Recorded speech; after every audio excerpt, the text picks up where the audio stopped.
Welcome to video number 4 of the 4 video series on colon cancer awareness. As you know, I hate colon cancer, so I've dedicated 4 videos this month to increase awareness about colon cancer.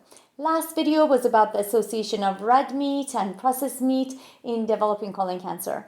Today, we're going to focus on the association between alcohol, obesity, and fiber intake in regards to colon cancer.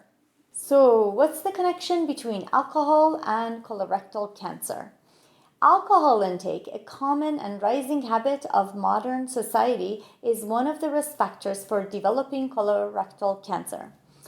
Metabolism of alcohol involves ethanol conversion to its metabolites that can exert carcinogenic effects in the colon.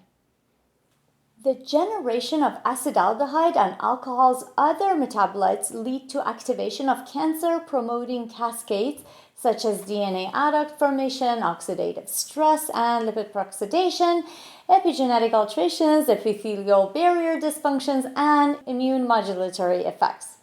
Not only does alcohol induce its toxic effects through carcinogenic metabolites, but alcoholics themselves are predisposed to a poor diet, low in folate and fiber.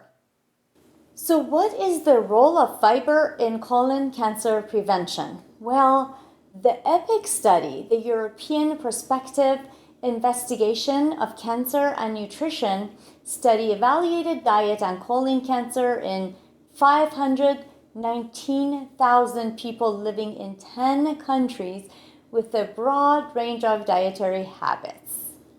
The volunteers, who ranged in age from 25 to 70, were tracked for 6 years. Compared with the people who ate the least fiber, those who ate the most enjoyed a 42% reduction in the risk of colon cancer. No particular source of fiber was more protective than others, and the study did not evaluate fiber supplements. That brings me to the next study, the prostate, lung, colorectal, and ovarian cancer screening trial. As part of the investigation into colon cancer, the PLCO trial evaluated over 33,000 volunteers with an average age of 63. None of them had been diagnosed with colon polyps or cancer when the study began. Each subject filled out a 137-item food frequency questionnaire. Over the next 7 years, all the subjects underwent sigmoidoscopy. 90% of them were normal, but roughly about 10% had one or more polyps or adenomas. In the PLCO study, dietary fiber was strongly associated with protection against adenomas or polyps. The people who ate the most fiber were 27% less likely to have adenomas than the folks who ate the least fiber. Grain, cereals, and fruits provided the greatest benefit. If dietary fiber reduces the risk of adenomas, it should also protect against colon cancer, since nearly all colonic malignancies arise from these benign polyps. So fiber protects against colon cancer. In one study in people with colon cancer, every 5 grams of fiber added to their diet reduced their odds of dying by 25%. So basically, even after diagnosis of colon cancer, what you eat makes a difference.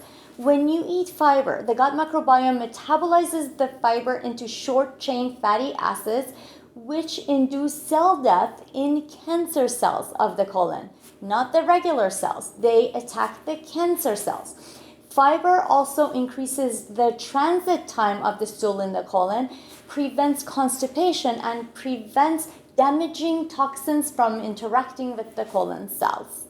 So what's the connection between obesity and colon cancer? Well, people who are obese are slightly about 30% more likely to develop colon cancer than normal weight people. A higher BMI is associated in studies with an increased risk of colon cancer in both men and women. To lose unwanted weight, consider seeking help from a plant-based dietitian, or pick up a copy of my book called The Trifecta of Health, where I talk about the importance of eating a plant-based diet, exercising, and balancing your hormones. And this wraps up our 4-part series on colon cancer awareness. In conclusion, I'd like to discuss a few points. If you have symptoms such as abdominal pain, rectal bleeding, and a change in the bowel habits, talk to your doctor immediately. Ask your doctor for a screening test at age 45 unless you have a family history of colon cancer, in which case you should start sooner. Remember to increase your fiber intake by eating plenty of plant-based foods and avoid red and processed meat. Again, thank you for listening. #Dr. Angie Sadeghi, #colon cancer awareness.